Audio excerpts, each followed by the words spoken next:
우리는 대체 왜 꿈을 꾸는 걸까? 대뇌피질은 언어, 지각, 기억, 생각 등 자아를 구성하는 기능을 하고 있는데 미세한 전기 자극만으로도 환청을 듣거나 충격적인 사건을 떠올리고 강렬한 감정을 경험하고 심지어 꿈까지 꾼다.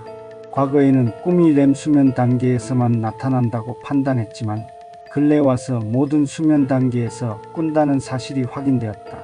꿈은 시각, 청각 등 외부 자극이 없는 상태에서 자연스럽게 생겨난다. 어떻게 이런 일이 가능할까? 뇌에는 뇌 전체를 흐르는 자체적인 전류 파동이 있다. 이것 때문에 뇌의 뉴런은 외부와 단절된 상태에서도 활발하게 활동하며 생각을 만들어낸다. 이런 내면의 상상력 네트워크가 활성화되면 종종 뜻밖의 깨달음을 얻기도 한다. 상상력 네트워크는 꿈이라는 경험의 핵심이다. 무에서 유를 창조하고 백지 상태에서 이야기를 만들어내며 심오한 의미를 내포하기까지 한다.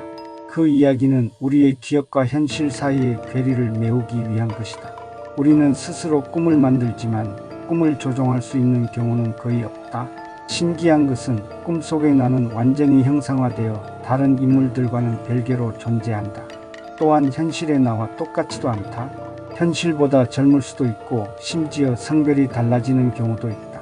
이렇게 볼 때 우리는 깨어있는 자아, 꿈속의 자아 등 여러 자아를 가지고 있다.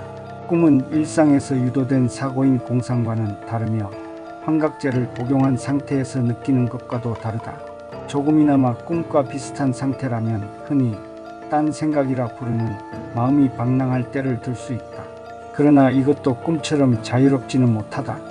수만 명에게 꿈의 내용을 묻고 꿈에 대한 과거의 기록 등을 살펴본 바에 따르면 꿈에는 일종의 규칙이 있었다. 인류의 일상과 삶의 방식은 크게 다르고 또 변했지만 꿈의 내용은 거의 변하지 않았다는 것이다. 어떤 언어를 사용하든 사는 곳이 어디든 분화 지위에도 상관없이 인간은 모두 매우 유사한 꿈을 꾼다는 것이다.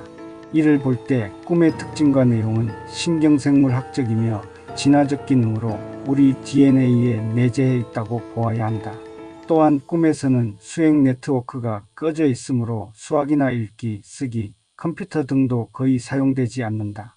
그리고 꿈의 전개는 기억의 의미 지도를 따른다. 의미 지도란 우리가 사람, 사물, 장소 등을 분류하는 방식이다. 예를 들어 꿈속에서 어떤 물체가 다른 물체로 바뀔 때는 대개 비슷한 것으로 변한다는 말이다. 꿈속에서 우리 마음은 모든 가상 시나리오를 전개한다. 그러므로 깨어있을 때는 상상할 수 없거나 꺼려지는 상황도 연출된다.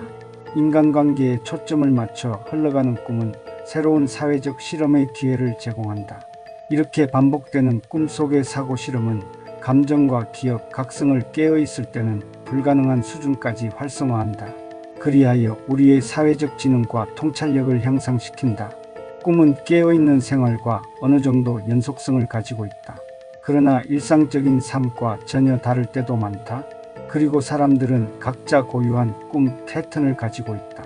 꿈을 통해 유추할 수 있는 최대한의 정보는 그의 가치관이나 관심사들 뿐이다. 어린아이가 성장하고 세상을 경험하면서 가장 중요하게 발달하는 곳이 바로 뇌다. 그리고 꿈꾸는 능력의 발달도 시간이 걸리는 인지 기능이다. 5에서 8세가 되면 어느 정도 줄거리가 있는 꿈을 꾸기 시작한다. 이것은 상상력 네트워크가 연결되고 활성화되었다는 증거다. 제대로 된 꿈을 꾸기 시작하면서 아이들은 악몽을 자주 경험한다. 자라는 환경에 좋고 나쁨에 상관없이 아이들은 괴물이나 초자연적인 존재가 등장하는 꿈을 자주 꾼다. 그러다 나이가 들면서 악몽은 점점 사라진다. 이 악몽은 우리의 자아감 발달과 밀접하게 관련되어 있다. 악몽에서 나는 공격을 받는 위험한 상황이 처해진다. 악몽은 본질적으로 자기와 타자의 싸움이며 이는 아이에게 자신이 독립된 존재라는 개념을 심어주는 강력한 방법인 것이다. 꿈은 경험상 무작위로 발생하는 것처럼 보인다. 그러나 꿈은 무작위적이지 않다. 무작위적이라면 같은 꿈을 2번 꿀 확률은 거의 없으며 꿈에서 깼다가 다시 잠들었을 때 같은 꿈을 다시 꾸는 일도 없어야 할 것이다. 꿈을 꾸는 동안 우리는 많은 에너지를 소비하고 외부 공격에 취약한데도 왜 여전히 꿈을 꿀까? 꿈을 꾸면서 얻는 생물학적 또는 행동적 이점은 무엇일까?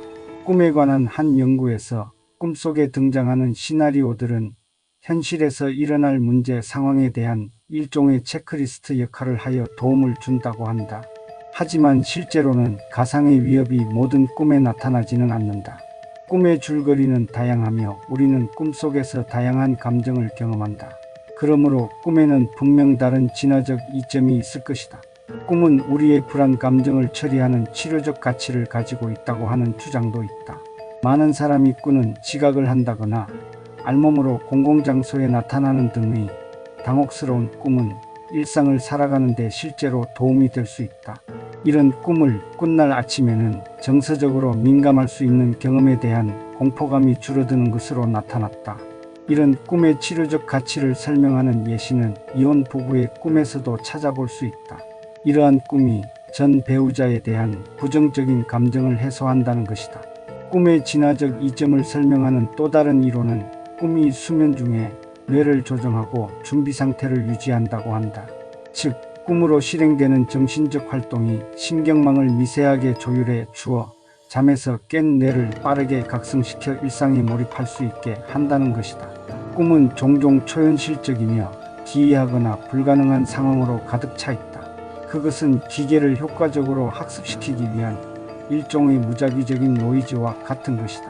이를 통해 반복된 일상에 따른 제한적인 정보와 경험의 틀에 빠지기 쉬운 우리 뇌가 중요한 신호를 더 잘 감지할 수 있게 하는 것이다. 꿈은 인간이 하나의 종으로 적응하고 생존하는 데 도움이 되었을 뿐만 아니라 자아를 형성하는 데도 도움이 된다.